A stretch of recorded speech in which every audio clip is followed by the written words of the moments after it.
You guys ready? Welcome to beer tasting. So today we're drinking here the Il Spundo from Cinderlands. It's an Italian-style Pilsner from Cinderlands. So the first question, share something about this beer style. I think that's what I want to share, that it is an Italian-style Pilsner. So a Pilsner is a clear beer, which is very rare these days, and it's an everyday style. Yeah. And just in case anybody has never seen the color of a Pilsner, yellow. Second question, does it pair well with turkey? Well, there's only one way to find out. Yeah, I'm thinking it's gonna pair well. A little giblet off of it. Now the turkey is great. Excellent, it's very turkey-ish. It's a win. Yep, 10 out of 10. Definitely pairs well, for sure. Turkey does set off that the little bit of a spicy character of the Pilsner, which is very nice. So yes, I would say it does pair well with turkey. Next question. Who, not to be confused with who should drink this? Well, anybody, everybody. It's like a very approachable beer. The Pilsner is your style that anybody should drink, especially if you like your average beer. It's a clear beer. This is not for a certain person. This is for everybody, for sure. And obviously, when? Well, the Pilsner being 5% around all day long, you should drink it all day long, every day. Before 12 p.m. So in the AM hours. I think this is a beer you can start with. If you want to drink all day, you have to start early. It's a pregame. I mean, and also just out of curiosity, let me just read off the ABV. Dominic might know it by heart.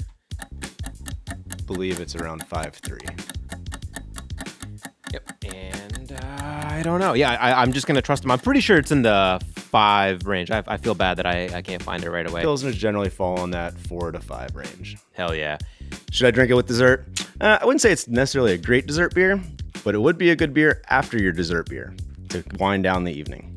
I would say for sure, yeah. Because, I mean, if you're going to keep the party going, you might as well keep it going through all 7 courses of Thanksgiving. Cheese, yogurt, fruit, main course, and then dessert.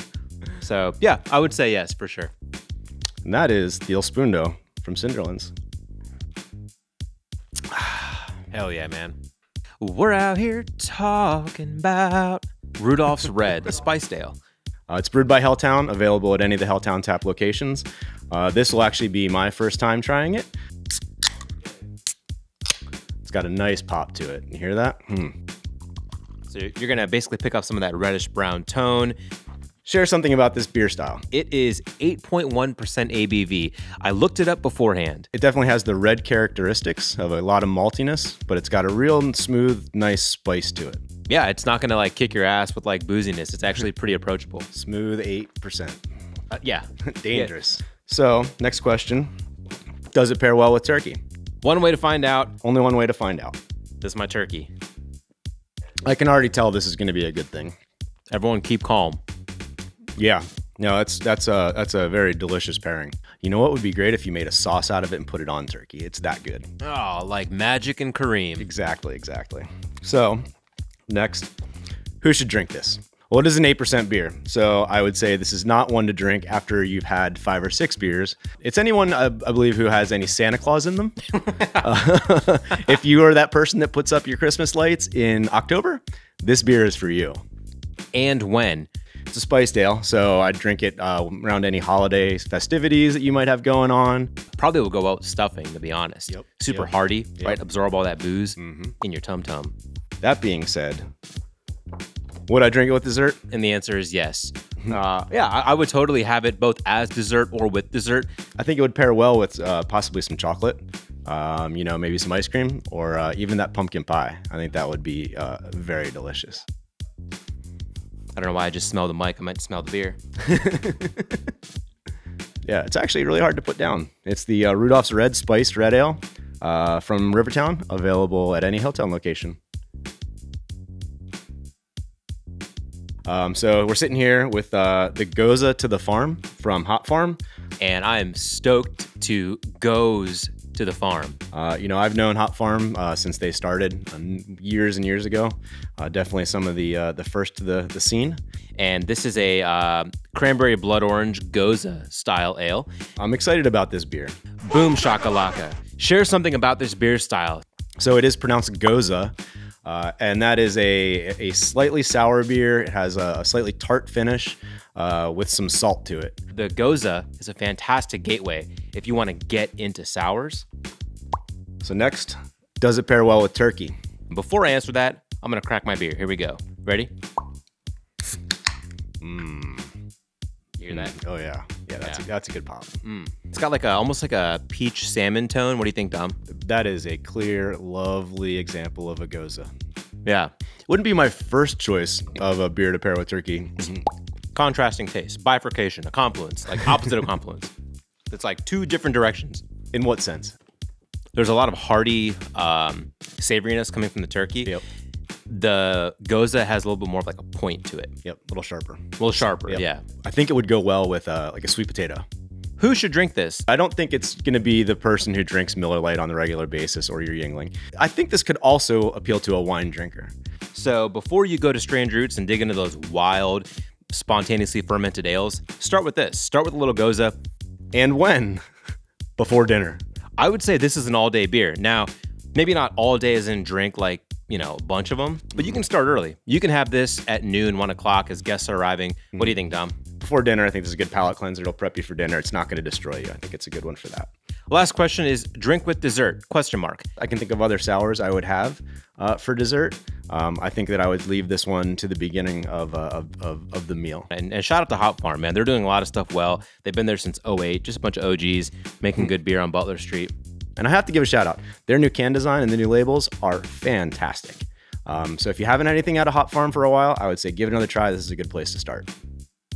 Helltown, which exists in Mount Pleasant, their zip code is 15666, hence the name Helltown. This is the Good Intentions Porter.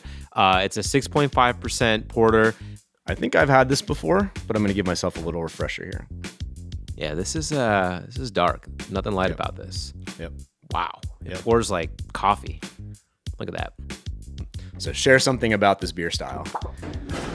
Nutty, mapley, kind of almost like an oaky flavor. Coffee, chocolate, roasty would be the words that you would describe it as. It's a dark beer, generally opaque, but not muddy.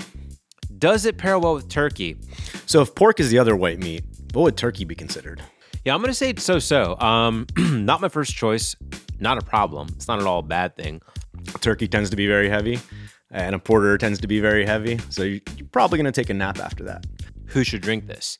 I'm just going to go ahead and say coffee lovers because I love coffee and I love Pittsburgh's coffee scene. If you love coffee, you'll probably love Good Intentions Porter. If you like the dark liquors, the brown liquors, the whiskey bourbons, and a lot of these, when you get into it, the porters and the stouts will be aged in bourbon barrels. If you do drink Guinness, this would definitely be a local version to check out. Guinness being a stout, this porter, but they share a lot of similarities. Of course, that brings us to our next question, which is when. In my experience, I tend to get into the porters when it gets a little colder out. If you go through your Thanksgiving and you drink, let's just say 7, 8, 9 beers, this is number 9. Yeah, this is your nightcap. Yeah. One of my favorite things to do is sit around an outside campfire when the snow is falling and drinking a porter. They fit perfectly together. Of course, drink with dessert, our final question. Yeah, I'm going to go ahead and say yeah, for sure. I've seen porters and stouts reduced into a syrup and put on vanilla ice cream, which is absolutely delicious. Icing on the cake, the cream on the pie, like this is that final part for sure. Helltown brews some great beers. They also distribute the Rivertown beers. So a good one-stop shop for your holiday beer. So anyways, yeah, man, that was the Good Intentions Porter from Helltown. So thanks, guys, for joining us for our beer tasting. Obviously, we were limited in the selection since we're recording this a week before Thanksgiving. We do have other recommendations of beers that you should definitely try and get out and try and pick up over the next couple weeks through Thanksgiving, even going into the holiday. And big shout out to Yam, because I'm going to shout out 2 Yam beers. First one is the Yam Jam from Dancing Gnome. It is an IPA brewed with some yam from their longtime regular Ernie. So check out Yam Jam. That's coming out later this month here in November at Dancing Gnome. And the second Yam beer, I'm in the kitchen cooking yams with my baby, Fetty Wap. I'm going to shout out ACB's Nyami Nyami Stout. The Nyami Nyami Stout is a yam stout from Allegheny City in the north side. Check it out for sure.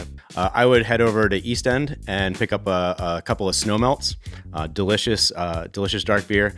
And then I would keep an eye on Roundabout down in Lawrenceville. Steve makes a beer called Good Henny's Cheer. It's an award-winning beer. It's an amazing, it's a bigger beer. Definitely check it out. Keep an eye out on the Instagrams and the Facebooks to check that out. Appreciate you guys tuning in and hanging out with us for this beer tasting, and we hope to see you soon. Cheers. And one last thing, don't forget Roundabout's Earl Grey Pale Ale. That's my favorite. And if you have any others that you think we should know about, please hit us up on social media. Thanks.